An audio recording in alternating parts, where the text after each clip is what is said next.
नमस्कार, एस्ट्रो तक में आप सबका बहुत बहुत स्वागत है। मैं हूं प्रवीण मिश्र। गोवर्धन पूजा का क्या महत्व है? देखिए, गोवर्धन पूजा दीपावली के अगले दिन मनाई जाती है।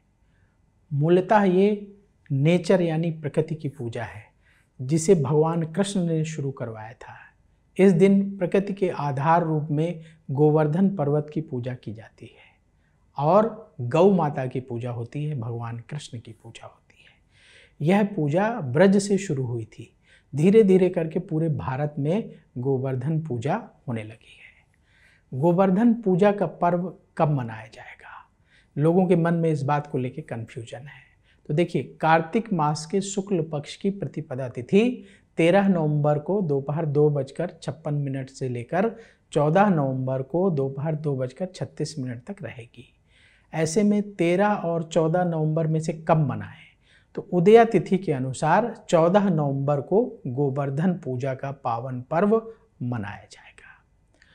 वेदों के अनुसार इस दिन वरुण, इंद्र, अग्नि इन सभी देवताओं की पूजा की जाती है। साथ में गौ माता की पूजा होती है, भगवान कृष्ण की पूजा होती है और जो है गोबर का गोवर्धन पर्वत बनाया जाता है। गाय के गोबर से गोवर्धन पर्वत की आकृति बनाकर पूजा की जाती है। इसके बाद धूप, दीप और पुष्प अर्पित करके भगवान गोवर्धन से प्रार्थना की जाती है। भगवान कृष्ण को प्रसन्न करने के लिए तरह तरह के पकवान बनाए जाते हैं। 56 तरह के पकवान बनाने की परंपरा भी कुछ इलाकों में प्रचलित है। तो यदि आप भी गोवर्धन पूजा करना चाहते हैं तो आप 14 नवंबर को सुबह 6:43 से लेकर 8:52 के बीच कर लें तो ये समय बहुत ही शुभ है पूजा के लिए। अब गोवर्धन पूजा जो लोग करना चाहते हैं वो कैसे करें? देखिए, गोवर्धन पूजा के लिए सुबह उठ करके स्नान कर लें और स्नान करने के बाद घर के मुख्य द्वार पर गाय के गोबर से गोवर्धन की आकृति बनाएं और उस आकृति को बनाने के बाद उसका पूजन करना है। भगवान कृष्ण का भी पूजन करना है और गौ माता का भी पूजन करना है।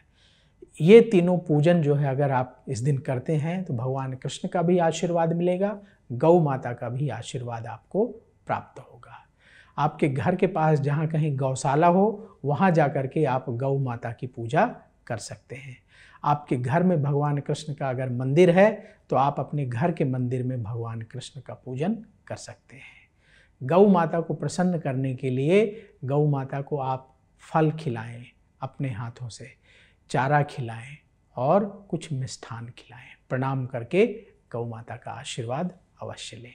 भगवान कृष्ण को माखन मिश्री बहुत प्रिय है, तो माखन मिश्री का भोग भगवान कृष्ण को अवश्य लगाएं और पेड़े का भोग भी लगा सकते हैं। तो इस तरीके से गोवर्धन की पूजा, गौ माता की पूजा और भगवान कृष्ण की पूजा इस दिन करने से विशेष कृपा प्राप्त होती है। आपके जीवन में पॉजिटिविटी मिलती है और भगवान कृष्ण के आशीर्वाद से जीवन के समस्त कष्ट बाधाएं दूर होती हैं।